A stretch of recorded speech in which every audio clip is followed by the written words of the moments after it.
Hi guys, so today we're going to be talking about group dynamics. So basically the first thing I'm going to say is group dynamics is how people interact with each other within a group. And yeah, now we're going to move on to Tuckman stages of group development. The first stage is forming. So forming is when a group gets to know each other and they interact with each other for the first time. So yeah, once they initially get to know each other, they'll assess everyone's strengths and weaknesses, find out what they like and dislike about the person, and then they'll also begin to define roles and responsibilities within the group. Once they've done that, they also decide whether they want to either stay in the group or leave it. So this happens quite a lot. For example, one of the when Jersey Wanderers girls, when they had loads of people come into the club, a lot of the old people didn't want to stay in the group, so they didn't like the new group, so they decided they wanted to leave. So yeah, that's that. Next stage is storming. Storming is a chaotic period of conflict where individuals seek their roles and status within the group. Team members might start to fight for the status. It's basically where people want to like grow and become the role model or become the big man of the group. So you might see a lot of rebellion against the leader as people start getting annoyed, or as people start as storming of the group. So an example of this would be towards the end of the Trinity's under-18 season, players were beginning to get frustrated with poor results, so they would take out on other players and especially the manager. This ended up resulting in players rebelling against the manager and threatening to leave the club unless changes are made. Stage 3 of group development is norming. Norming is a stage that involves team members starting to gravitate towards the norms of the group. Team members start to accept the common goals and values of the group, and they start to appreciate the unique contribution that each member can make to make the team successful. Once they have made the group, once it's more established and they've got on, then that's usually when the results start coming in. An example of this would be Gareth Bale and Cristiano Ronaldo. They weren't exactly fond of each other when they both started playing together. So they got past the storming stage eventually after training with each other and playing together, and they realised that they both want to they both have the same goals for the club, and they both want to obviously help Real Madrid win. So yeah, that's that stage. And then next stage is performing. This stage is where the team progresses. Everyone's getting on, everyone's enjoying themselves, and this is when they're just fighting for their team. So basically, once they've shown that they've shared goals and everything, they become better knowledge, and they'll start making decisions for the team. So the team will end up accepting responsibility for their actions. Like all the individuals and athletes will begin to take responsibility for their actions.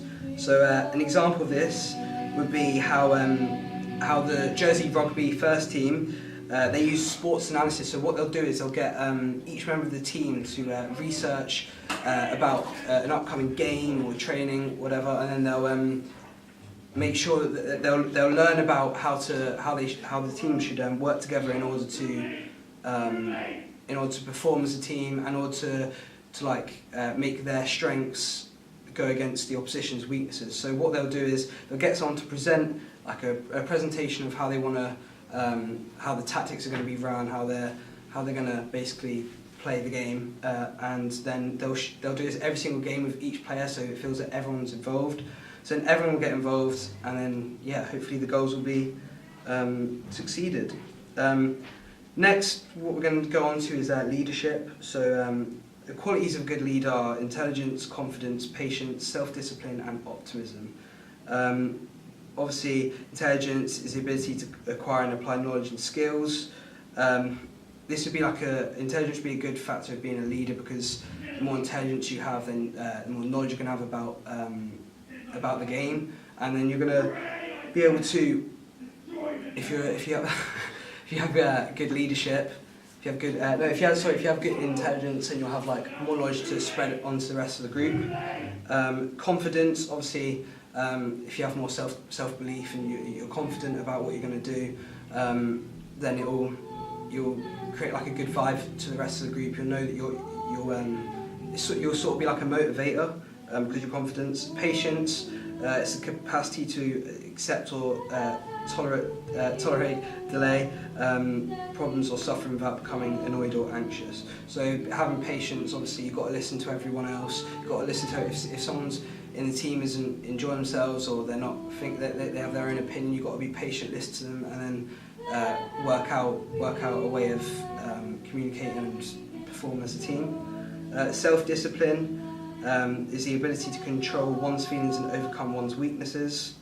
Obviously self-discipline is good because in sport, if you're taught loads of discipline, then you'll know how to treat others with respect, and that's the way you all get along.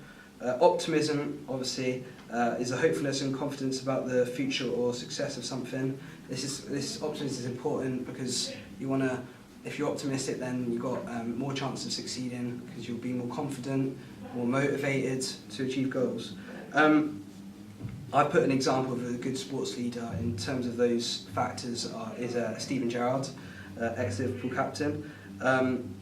There's two types of leaders. There's appointed managers or coaches who are seen as the best person for the job, and they're appointed by like owners and other coaches. An example of this would be Jurgen Klopp, who's appointed the Liverpool manager because of his history with Borussia Dortmund.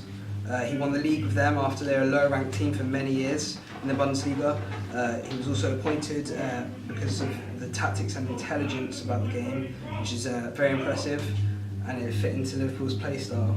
The next type of leader is an emergent leader. Well, this is where this is someone who's within the team, so this is usually like a captain, or they have like the same respect as maybe the manager or the captain does, but they're just well respected because of how they are.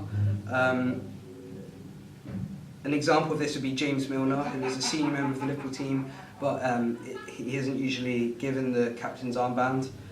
He is well respected by all the players and coached because of his attitude and other factors like his confidence and optimism, how he plays. He's got a great passion for the sport. Social loafing. This is when the group size increases and the effort of each individual decreases. So basically, when a task arises and then there's the group increases, people start to think that the other people can put the effort in and they don't have to put as much effort in. An example of this would be in tug of war. The first two people against each other will put 100% effort in because they want to win. But when someone comes in their team and they're closer to the rope, they'll feel like they'll put less effort in because they think that the new members in their team can, basically just put more effort in. This whole social loafing, this effect is called the Ringelmann effect. An sporting example of this would be in like a rugby scrum. A lot of the players in the centre might put in 100% effort, but when it comes to the players who are on the outside of the scrum or at the back, because they know that they've got the centre of the scrum, because there's much more players, they'll put less effort in. Because obviously they'll believe that their core, the core of the scrum is stronger and more powerful, so they feel like they don't need to put as much effort in. Cohesion. This is the dynamic process that is reflected in the tendency for a group to stick together and remain united in the pursuit of its goals and objectives. A psychologist called Karen defined cohesive groups to have a collective identity, a sense of shared purpose, and have structured patterns of communication. An example of this, so obviously collective identity would be like sharing the same clothes or wearing the same clothes or sharing the same stuff. So for instance, Jersey rugby team, you always see them out in their Jersey rugby gear, or like for instance Premier League players, they will be wearing their sponsors. That's an example of collective identity. A sense of shared purpose is sort of like having the same goals as team members. So, for instance, in like doubles in tennis, Andy Murray and Jamie Murray, they'll both be having the same goal of one doing their best for Team GB or for their own doubles, and they both want to achieve the same goal, which is get the Grand Slam title. What was the other one? Structured patterns of communication. Structured patterns of communication is like how you communicate with each other. So basically this involves like I said before, with the Jersey Reds, how they use sports analysis and presentations to communicate with the rest of the group. But other teams might use, like, they'll get each other in a huddle and do motivational talk, or they might say like they might sing a song before they go onto the pitch, something like that. That's a pattern of communication. Social cohesion is a cohesive group that relates to how well the team enjoy each member's company. So no matter what, if they win or lose, they still get on because their personalities, they're just similar. So, for instance, an example of this would be Jesse Lingard and Paul Pogba. Don't like them, but they play for United. They have a lot of fun playing and training together and express it through like dances and crap celebrations that they do. But they do this because they enjoy each other's company and they've practiced it in training. Task cohesion is how well the team members work together to achieve a common goal. The great amount of effort that all members of the team put in is it's very good. It's very efficient in sporting situations because if if you all have the same goal in a sporting situation, then you're more likely to strive to get to achieve that goal. So an example of this would be in sport would be Team GB rowing team. When they have the task of keeping synchronised strokes with the rest of the team, they're more chance they have of winning the title or the time trial. Right, lastly, we're going to get on to factors affecting group cohesion. So environmental factors would be like locations, which can mean that groups that live or train in close proximity of each other and are smaller will tend to be more cohesive as they have more opportunity to interact with each other and form relationships. So an example of this would be any Premier League team, so like let's say Stoke, for instance. Stoke, a lot of their players will live in the same area. They'll live in Stoke, they'll train together, so they won't live that far apart, so that means that they could, outside of training, they can obviously meet each other. Then when they get to train, they see each other every day, so they interact all the time, which means that they're more likely to get on and then work better in a group. Leadership factors include style of leadership, like we went through before, the way that the leader communicates, and the compatibility of the coaches and the athletes' personalities. So obviously, if you're a leader in the group, you're more likely to be able to motivate the group and all basically come together in order to achieve the goals. So that's that. And then team factors. This is whether or not the team members of a team have trust and belief in each other. So like honesty. And they'll identify problems early and then find a solution together.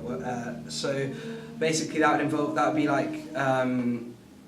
be like Cristiano Ronaldo and Bale again. As I said before, they both weren't really enjoying playing together at the start, but in order to achieve the goals, they knew they had to work together. So they sorted it all out early, and then now they're a good team. Good teammates in a team. Lastly is personal factors. So there are individual characteristics that have an impact on group cohesion. The motivation one has to complete a shared goal. The background of an individual play a part in the cohesion of the team. Cheers for the background. The background of an individual. The background of an individual will play a part in the cohesion of the team, the attitudes and opinions each individual has, and the level of commitment they have.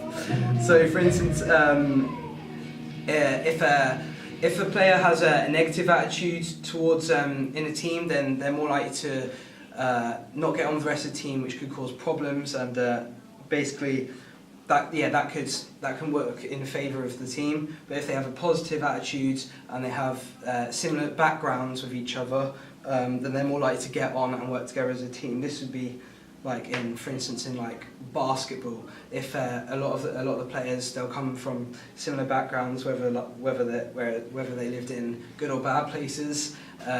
They'll get brought up how similar situations, than their individual backgrounds and beliefs and opinions.